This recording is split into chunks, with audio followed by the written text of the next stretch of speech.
घरचा वैद्य मराठी चॅनलमध्ये मित्रांनो सर्वांचं स्वागत आहे। आज तुमच्यासमोर जे आहे ती हात जोडी पाया पडे ह्याची सर्व तुम्हाला माहिती देणार आहे। ती बघा, आपण हिची पूजा केलेली आहे। पौर्णिमेला पूजा असते ह्याची, आणि ह्याची पूजा पाठ आणि काय करायचं ती सांगणार आहे। तर मित्रांनो बघा, ही काय लय मोठी नसती, छोटे छोटे हातजोडी असतात आपल्या हाताच्या बोटावर, बारीक मोठ्या।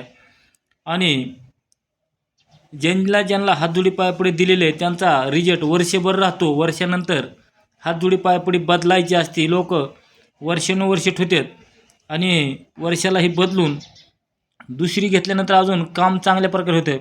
आता गेल्या वर्षी ज्यांना दिले ते त्यांच्या आत्तापर्यंत रिजल्ट चांगला आलेला आहे, आणि ज्यांचा प्रभाव कमी पडला आहे त्यांनी परत दुसरी मागून घ्यायची आणि पहिल्यासारखी वापरायची। दुसरी गोष्ट मित्रांनो, हातजोडी पायापडी म्हणजे काय असते ही एक तुम्हाला समजावून सांगायचा एक प्रयत्न आहे। ही एक वनस्पती असते, ह्याला बघा मुळे आहेत, आणि ह्याला पूजा करून आपला कुंकू टाकलेला आहे, त्याच्यावर तुम्ही सिंदूर लावू शकतात। हे बघा मुळे आहेत अशा, आणि कंद राहतो हाताच्या बोटासारखे बोटं राहतात, म्हणून याला हातजोडी पायापडी म्हणतात। ही बघा नराचा कंद आहे आणि ही मादीचा छोटा कंद आहे। तर नर मादी म्हणजे काय बाबा, ही शंकर आणि पार्वती ह्या दोघा जणांची ह्या वनस्पतीमध्ये शक्ती असते, म्हणून ह्याला नरमादीचा कंद असतो, आणि म्हणून त्याच कंदाला हातजोडी पायापडी म्हणतात।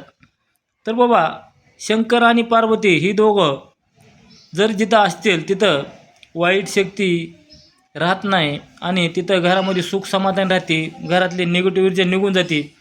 आणि महादेव पार्वती ह्या दोघाचाही कंद आहे नरमादीचा, म्हणून ह्याला हात आणि पायाजोडी नरमादीचा कंद असतो, म्हणून ही दोन असतात। आता काही लोकांनी दुसऱ्या हातजोड्या तुम्ही बघितलेल्या आहेत, ती कितपत खऱ्या काय खोट्या आपण सांगू शकत नाही, पण प्रत्येकाला एकच सांगणं आहे की हातजोडी पायापुढे तुम्हाला जी पूजाला जी ठेवायची ती शंकर पार्वतीची जोडी म्हणून आपल्याला पूजापाठ मंदिरात ठेवायची, ही कंद ठेवायचे। दुसरे जर तुम्ही कुठले एखादे प्राण्याचे अवयव ठेवता तर ती आपली हाय ही दैवशक्ती सध्या घरातून निघून जाते, आणि माणसाला पापाचा भागीदारी पडावं लागतं। म्हणून आपल्याला जी प्रत्येकाला जी इनवणे ही वनस्पतीचे कंद आहेत मित्रांनो, आणि वनस्पती वापरायची।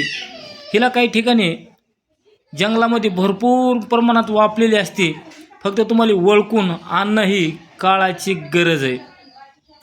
गवतासारखी वापरलेली असते काही ठिकाणी नसते।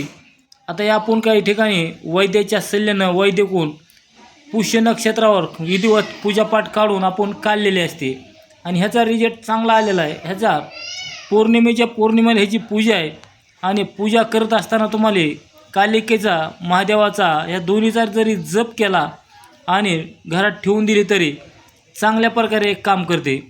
ठेवायची पद्धत मित्रांनो अशी आहे, हातजोडी पायापुढे 1.25 मूठ तांदूळ, 11 तुळशीचे पानं, वटीचं सामाईन आणि चिल्लर पैसे 11 रुपये, ही सर्व एकत्र लाल कपडे ठेवून तुम्हाला 3 अगरबत्त्या लावायच्यात, ब्रह्म विष्णू महेश म्हणून 3 अगरबत्त्या लावून तुम्हाला पूजापाठ करायची चंद्र निघाल्यावर चंद्राच्या आसपास। आणि ही परत चंद्राला दर्शन घडवायचे ह्याचं ह्या हातजोडी पायापुढीचं चंद्राचे 5 मिनिटात। आणि हे नाही, चंद्राला दर्शन घडवायचं कारण म्हणजे ही जर महिन्याला तुमच्या घरातली निगेटिव्ह ऊर्जा ओढत असते, आणि चंद्राचं दर्शन घडलं ती शीतळ आणि शांत रूपात चंद्र असतो, त्याच्यामध्ये ह्याच्यातली निगेटिव्ह ऊर्जा जी बाहेर सोडायचा एक प्रयत्न करतं। तरी बघा, अशी हातजोडी पायापुढे अशी एक कंद आहेत, ह्याला बघा मुळे आहेत असे भरपूर, आणि ही कंद वापरायची आहेत मित्रांनो, दुसरे कुठलेही हातजोडी वापरायची नाही। कृपया प्रत्येकाने ही व्हिडिओ प्रत्येकापर्यंत शेअर करा, लाईक करा। घरचा वैद्य मराठी चॅनलवर सर्वांचं स्वागत आहे। चला मित्रांनो, जरी कुणाला हातजोडी पायापुढे लागली ही, तर माझा फोन नंबर आहे 97 63 68 93 68, 97 63 68 93 68, पुणे हडपसर पाडेमामा।